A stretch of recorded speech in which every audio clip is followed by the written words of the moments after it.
जय बोलो देवादिदेव 1008 श्री भगवान महावीर स्वामी की जय जय जय।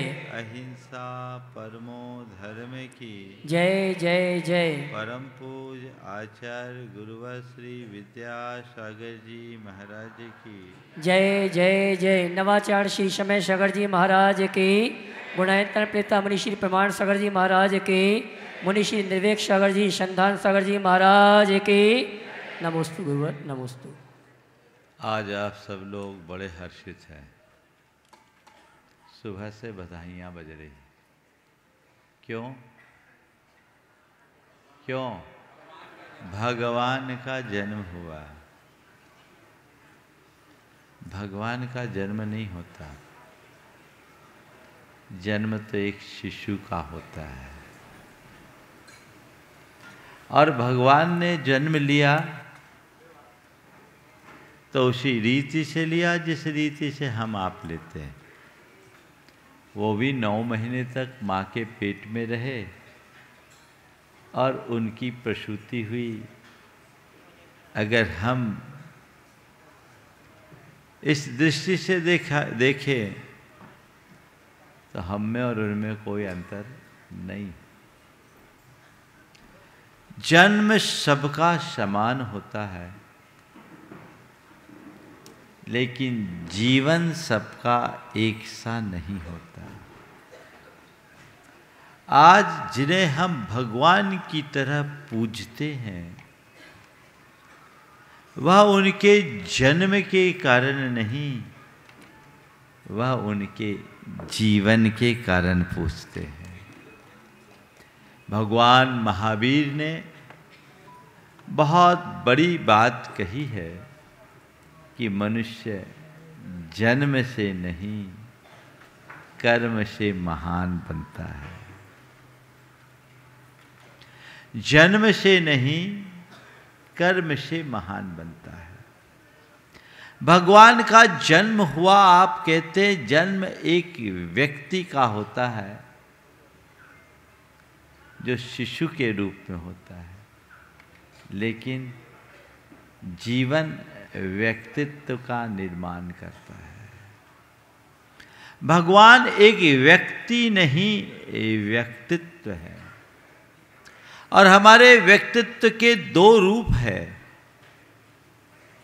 एक वह जिन्हें हम भगवान की तरह पूजते हैं, तो दूसरा वह जिन्हें हम शैतान के जैसा देखते हैं।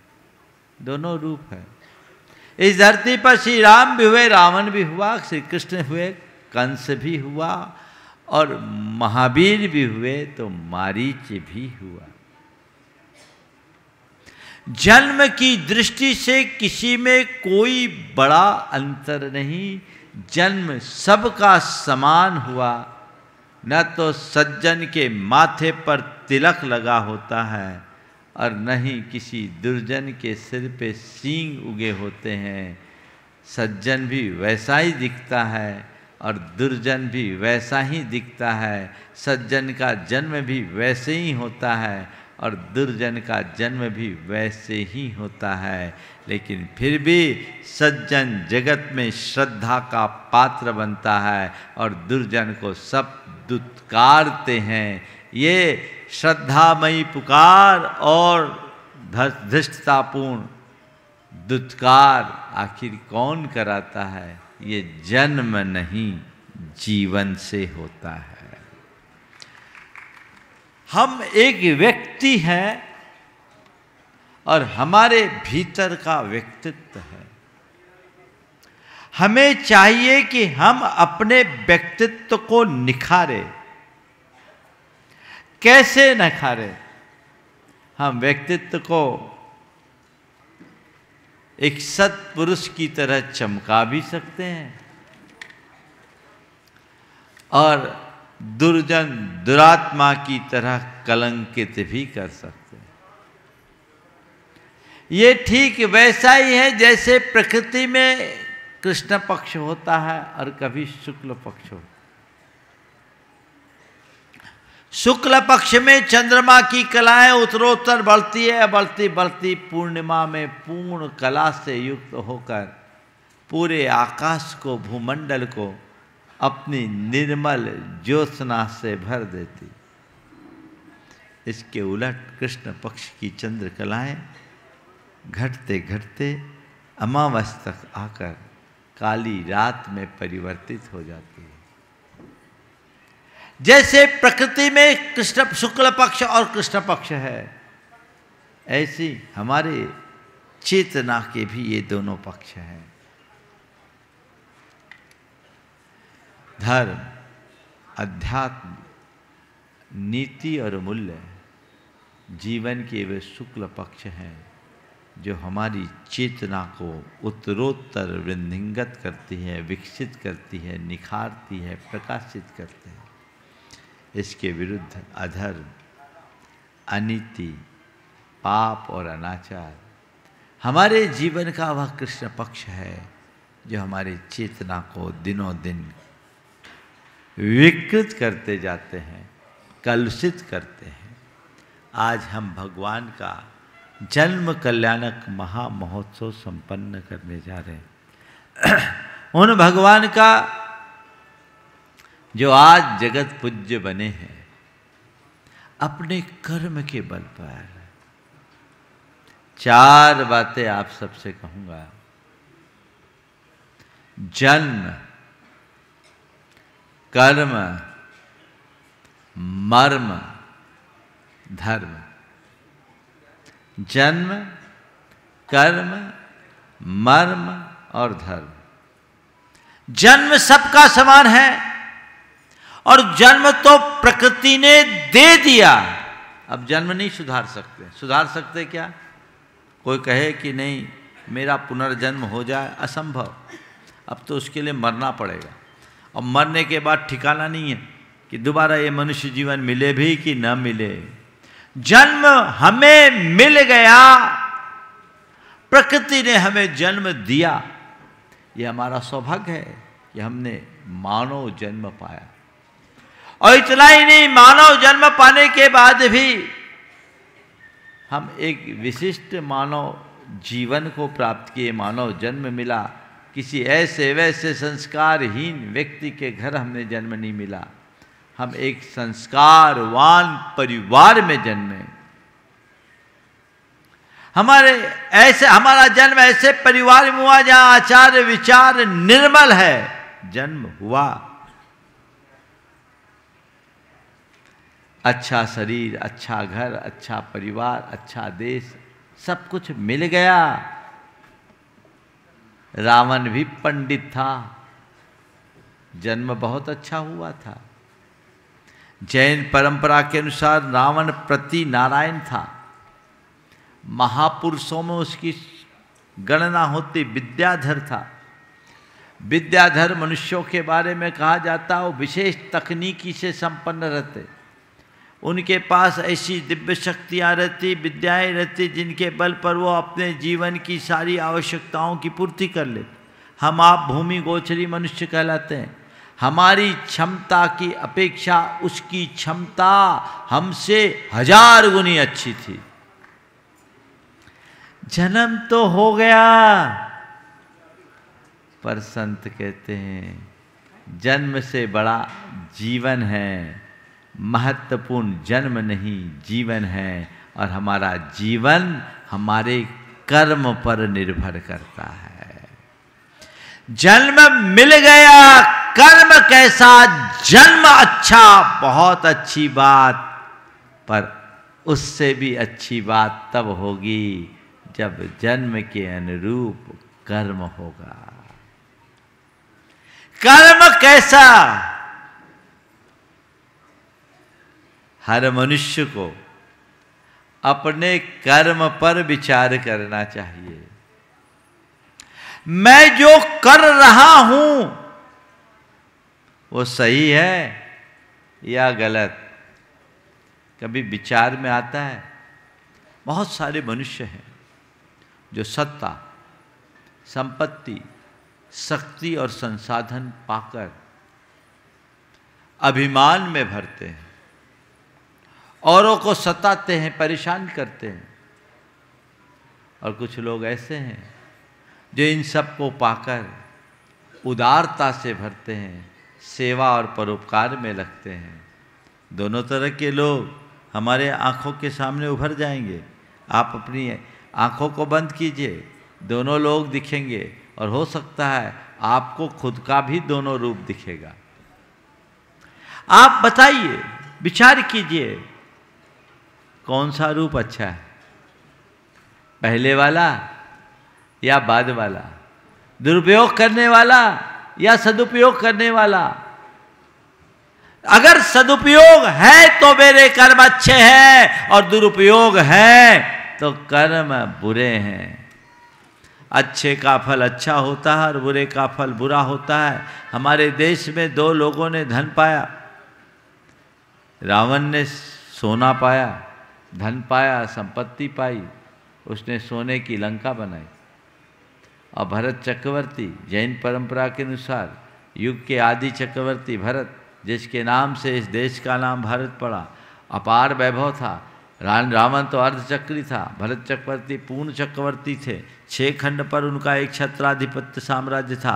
लेकिन भरत चक्रवर्ती ने वैभव पाया, उसने सोने का मंदिर बनाया, और रावण ने वैभव बनाया, वो सोने का लंका बनाया। नतीजा क्या निकला? भरत चक्रवर्ती का वैभव मंदिर में लगा, मंदिर आज भी शाश्वत कैलाश में विराजमान है, और रावण की लंका धू धू करके जल गई। आज भरत के नाम से देश का नाम भारत पड़ा, लेकिन रावण का तो कोई नाम भी लेना नहीं चाहता। ये अंतर किस कारण? कर्म के कारण। कभी आप विचारते हो मेरे कर्म कैसे? हालांकि बुरा से बुरा इंसान भी अपने आप को बहुत अच्छा मानता है। बुरा से बुरा इंसान भी अपने आप को अच्छा मानता है। उसको नहीं लगता, उसको लगता है मैं तो बिल्कुल दूध का धुला हूं, बुरे तो और हैं। और यही हमारे जीवन की भूल है। ऐसा करके हम किसी और से और को नहीं, खुद को धोखा देते हैं। खुद से छल है। मेरे कर्म मेरा जीवन बनाते हैं। अच्छे कर्म का फल अच्छा और बुरे कर्म का फल बुरा है। हम इस बात को कहते भले हैं, स्वीकारते नहीं हैं। बोलो, बुरे का फल बुरा है, मानते हो कि नहीं? हाँ, मानते हो? तो जब बुरे का फल बुरा है, आपसे कोई कहे जहर खाओ तो खाओगे? बोलो, खाओगे क्या? क्यों? क्योंकि आपको पता है कि जहर खाने से प्राण निकल जाएंगे। लेकिन ये बताओ, सिगरेट पीते हो, सिगरेट में जहर है कि नहीं? बोलो, गुटखा खाते हो, गुटखा में जहर है कि नहीं?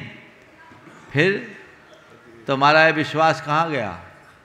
सिगरेट जहरीला है, गुटखा जहरीला, उसमें लिखा है, और अनपढ़ लोगों के लिए बिच्छू भी बना है, फिर भी क्यों खाते हो? मतलब समझ गए? हमारे जीवन की सबसे बड़ी विडंबना यही है कि जीवन के सत्य को जानने के बाद भी पूरा जीवन उसे झुठलाने में लगा देते हैं। मेरे अच्छे बुरे कर्म का फल मुझे मिलेगा, बुरे का अंजाम बुरा है, ये कहते हैं पर मानते नहीं। हमारी धारणा उल्टी है। बुरे का अंजाम बुरा, ये दूसरों के लिए, मेरे लिए 100 खून माफ,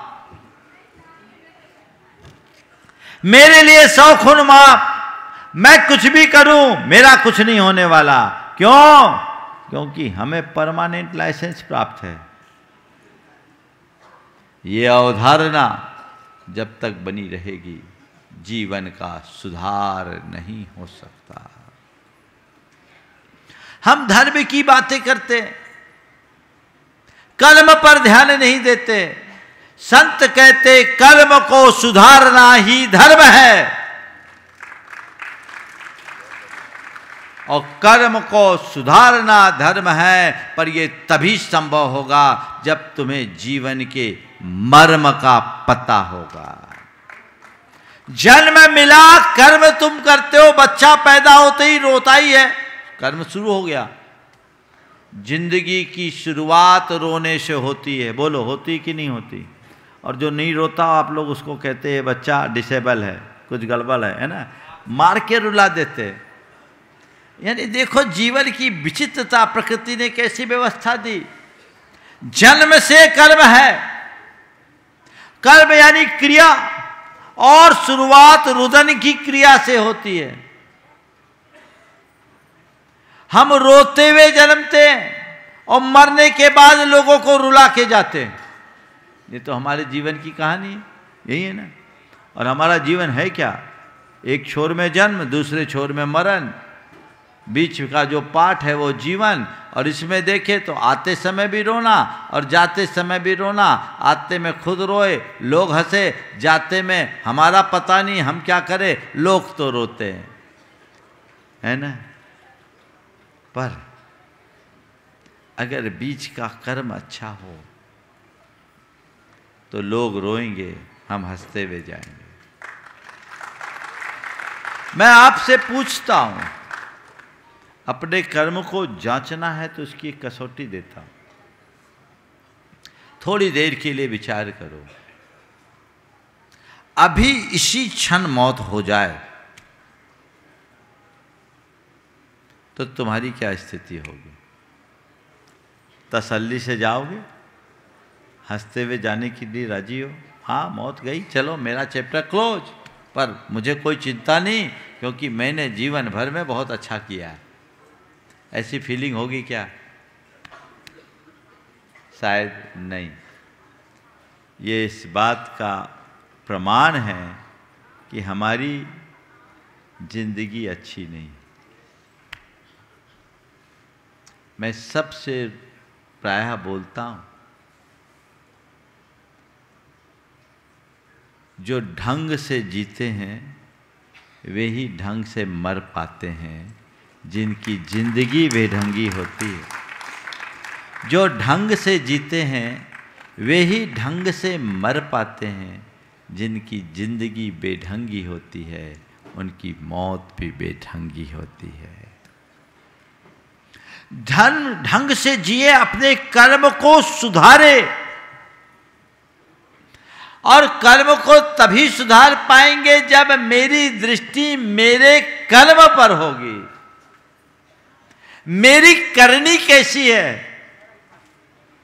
आज हर कोई आवरण ओढ़े होता है और अंदर जैसा होना चाहिए वैसा नहीं कर पाते। अच्छे अच्छे धार्मिक लोग भी आवरण धर्म का ओढ़े, समाज में एक बड़े धर्मात्मा के रूप में अपनी पहचान बनाए हैं, लेकिन अंदर खोखले। एक बार की बात, मैंने प्रवचन दिया, मेरे प्रवचन का विषय था जैसी करनी वैसी भरनी। प्रवचन थोड़ा ज्यादा भावनात्मक हो गया था। एक सज्जन मेरे पीछे पीछे आ गए, मंच का संचालन वही कर रहे थे, समाज के बड़े नामी गिरामी व्यक्ति थे, बहुत अच्छे प्रवक्ता भी थे। आए, दरवाज़ा बंद किया, चरणों में सिर रखे और फूट फूट के रोने लगे। फूट फूट के रोने लगे, बोले महाराज आज मेरा हृदय मुझे कचोट रहा है, मुझे लगा कि आपके एक एक शब्द सीधे मेरे भीतर उतर रहे हैं। महाराज आपने हिला दिया, और मैं आपसे क्या बताऊं महाराज, मैं अब तक आप लोगों के सामने जैसा दिखता वैसा मैं था नहीं, वैसा मैं हूं नहीं। मेरी आत्मा मुझे झकझोर रही है कि तू किसके साथ, खुद के साथ कितना बड़ा धोखा और छल किया। महाराज हाई सोसाइटी के नाम पर मैंने हर वह काम किया जो एक जैन को नहीं करना चाहिए। महाराज जी आप लोगों के बीच जब आता हूँ तो सब लोग हमें बहुत आदर और सम्मान देते हैं, लेकिन जब हम अपनी सोसाइटी, हाई प्रोफाइल व्यक्ति थे, अपनी सोसाइटी में जाते हैं तो अपना असली रूप रहता। महाराज जी आज मुझे लग रहा है कि मैंने अपने आप के साथ कितना बड़ा छल किया। मैंने देखा कि आदमी भींगा हुआ है, अब इस समय से ज़्यादा उपदेश की आवश्यकता नहीं। मैंने उनसे केवल इतना ही कहा, सुबह का भूला यदि शाम को घर लौट आए तो भूला नहीं कहलाता। जब जागो तभी सवेरा। अब बीती हुई बातों को भूल जाओ, आगे की बात को संभालने का प्रयास करो, संकल्प लो। उन्होंने कहा, महाराज आज से मैं अपनी सभी बुराइयों का त्याग करता हूं, आपको निकल जाने दे।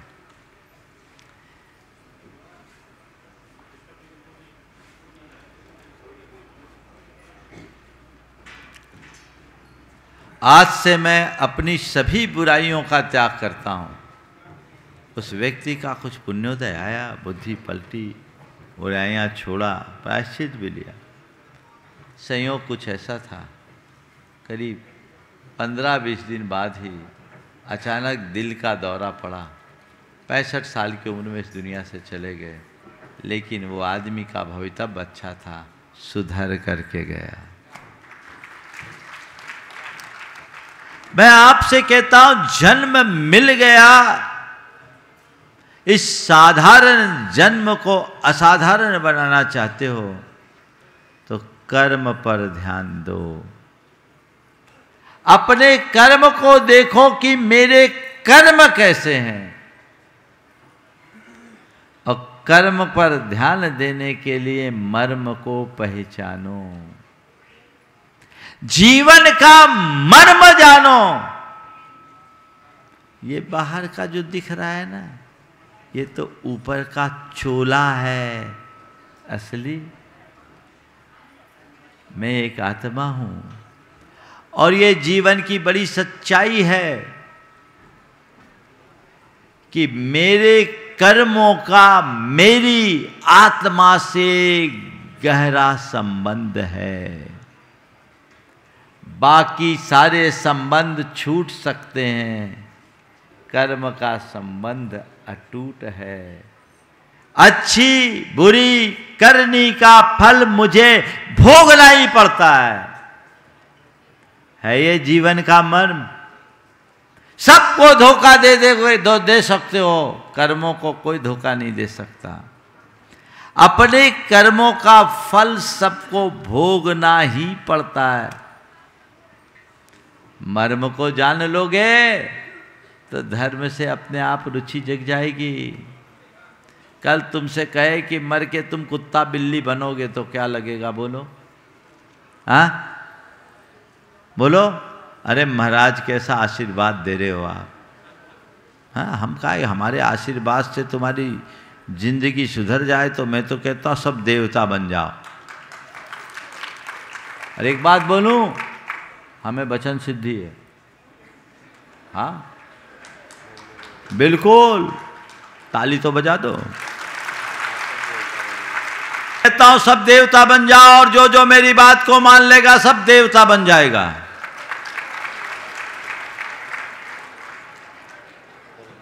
अब देवता तो तुम्ही को बनना पड़ेगा, हम तो बनाएंगे नहीं। अपने अंदर दिव्यता ले आओ, देवता बन जाओगे। इतना ही तो करना है। कर्म को सुधारे बिना जीवन नहीं संवर सकता, और कर्म केवल वही सुधारता है जो मर्म को पहचानता है, और मर्म को पहचान कर कर्म को सुधारना ही धर्म है। मूल को पहचानिए। कल शाम को कहा जा रहा था इन भावों का फल क्या होगा। सवाल तो अपने अंदर रखो। हम लोग तो बेभान रहते हैं। मैं आपसे पूछता हूं, आपसे कोई अपराध करने के लिए कहा जाए, करोगे क्या? क्यों? महाराज अपराध करना किसी भी सभ्य नागरिक के लिए योग्य नहीं है। अपराध करूंगा सजा का भागीदार बनूंगा, सजा का पात्र बनूंगा, हमारी प्रतिष्ठा धूमिल होगी, छवि खराब होगी। इसलिए आप अपराध करने से बचते हो, क्योंकि आपको ये पता है कि भारतीय न्याय संहिता, अब तो दंड संहिता खत्म हो गई, न्याय संहिता के तहत अपराध एक जुर्म है, गुनाह है, उसका हमें परिणाम भोगना पड़ेगा। आप ये मानकर अपराध से बचते हो। पाप से क्यों नहीं बचते? पाप करने से क्यों नहीं डरते? क्यों? कि आपको लगता पाप करेंगे फल थोड़ी मिलेगा। कर लो। अपराध से डरते हो क्योंकि आपको अपराध का फल दिखता है। जिस दिन पाप का फल दिखने लगेगा, पाप से भी डरने लगोगे, और जब तक पाप से डरोगे नहीं, पाप से बचोगे भी नहीं। मन में पाप का डर होना चाहिए। ध्यान रखना, कदाचित अपराध करके भी बच जाओ, जैसा कि होता है, पर पाप करके नहीं बच सकोगे। 1999 में जब हमारा भोजपुर चातुर्मास हो रहा है, एक दिन अखबार मेरे पास आया। उन दिनों अखबार पढ़ता था। संपादकीय लेख था आह और वाह। उस दिन 2 घटनाएं एक साथ घटी। पहली घटना में अदालत परिसर में खूनी खेल खेलने वाले 2 गैंगस्टर्स के ग्रुप में सारे अपराधी बाइज्जत बरी, साक्ष्य के अभाव में। और दूसरा, एक गर्भवती महिला से सामूहिक बलात्कार करने के आरोप में 50-52 के करीब थे, उनको उम्र कैद। ये फैसला रायसेन अदालत में बिमला जी ने दिया था। अपनी बिमला जी हो सकता भी सभा में हो, अगर हो तो खड़े हो जाए।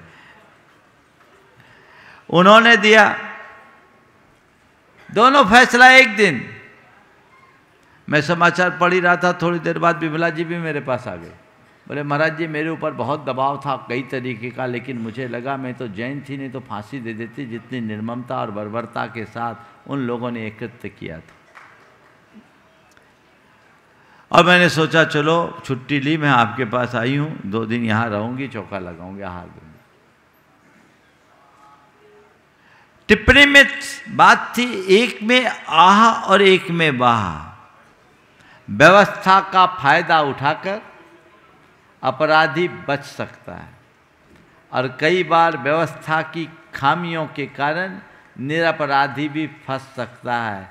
ये तुम्हारे कानून की झोल है, पर कुदरत के कानून में कोई झोल पोल नहीं है। वहाँ तो पाप की सजा भुगतनी ही पड़ेगी। ना भुक्तम क्षीयते कर्म।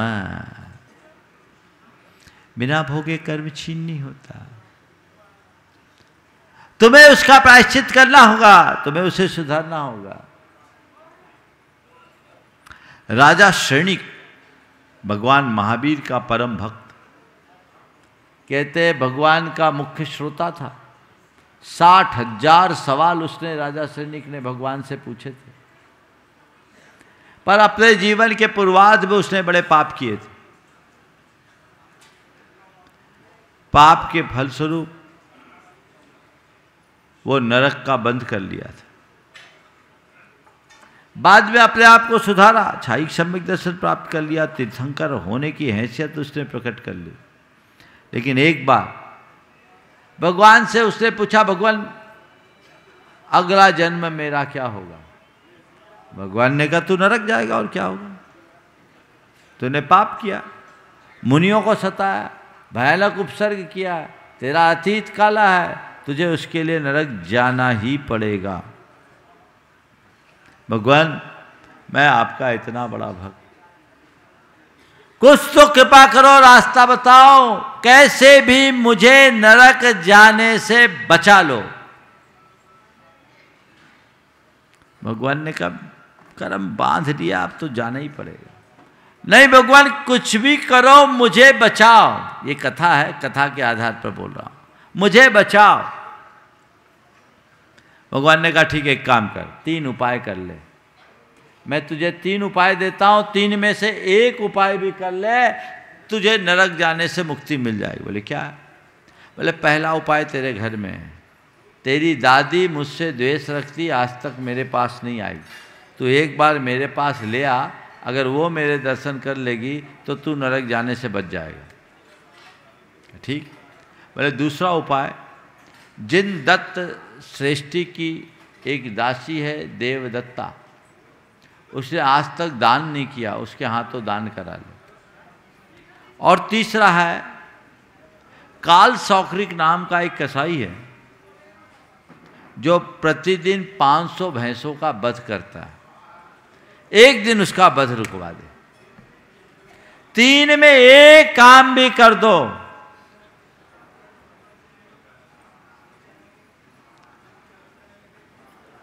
तू नरक जाने से बच जाएगा।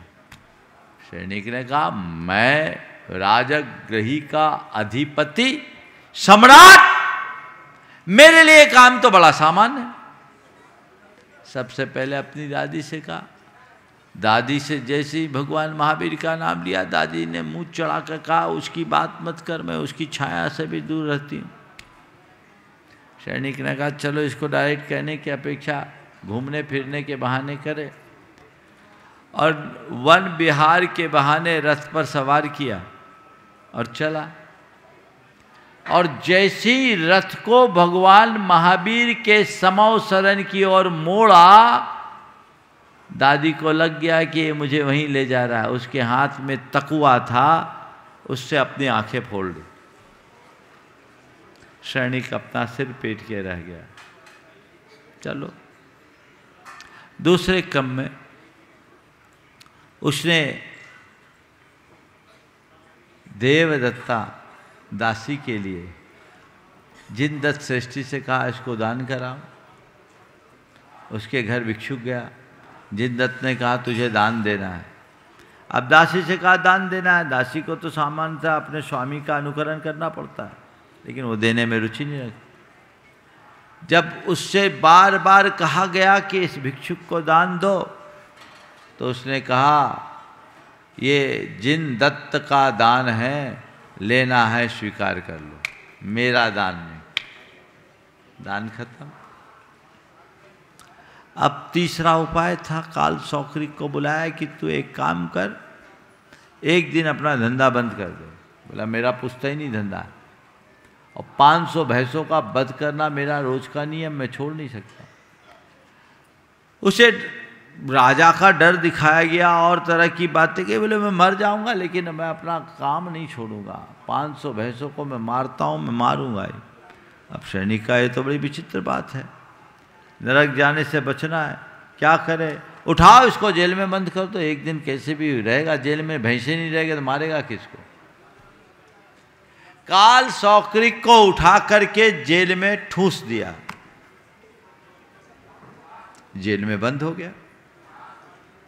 अब क्या है,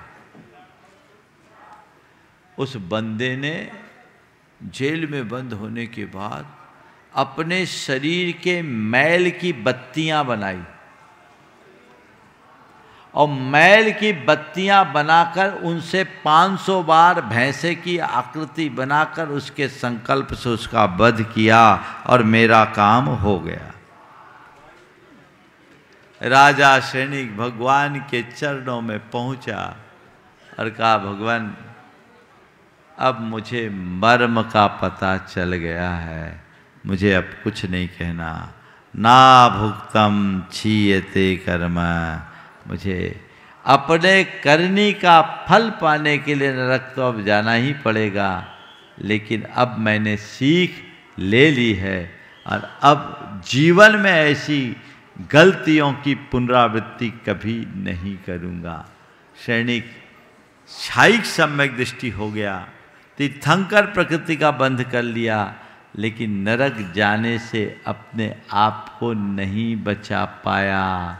जब उस स्तर के व्यक्ति को जिसे साक्षात भगवान महावीर का सानिध्य और सामीप्य मिला, उसे भी अपने कर्म को भुगतने के लिए नरक जाना पड़ा है, तो हम तुम कहाँ लगते हैं? अपने को भी तो जाना पड़ेगा, पड़ेगा कि नहीं पड़ेगा बोलो? उनके पास तो इतना सबल आधार था, हमारे पास तो कुछ भी नहीं है। जीवन की सच्चाई को पहचानिए और उसी धारा में आगे बढ़ने का प्रयत्न कीजिए।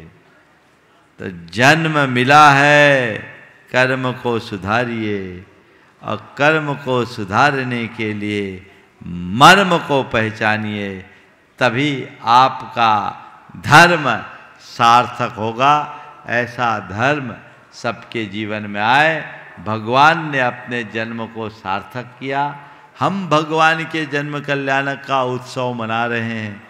एक ही प्रार्थना करें, प्रभु हमारा जन्म ऐसे कुल में हुआ जहाँ आपका अनुसरण किया जाता है। बस हम में ऐसी श्रद्धा और ऐसा विश्वास प्रकट हो, ऐसी शक्ति और संकल्प जागृत हो, ऐसी भावना और विचार प्रकट हो कि हम आपके पक्के अनुयायी बनकर जीवन के मर्म को पहचाने और कर्म को सुधारना अपना धर्म बना ले। इसी भाव के साथ आज यहीं पर विराम। बोलिए परम पूज्य आचार्य गुरुवर श्री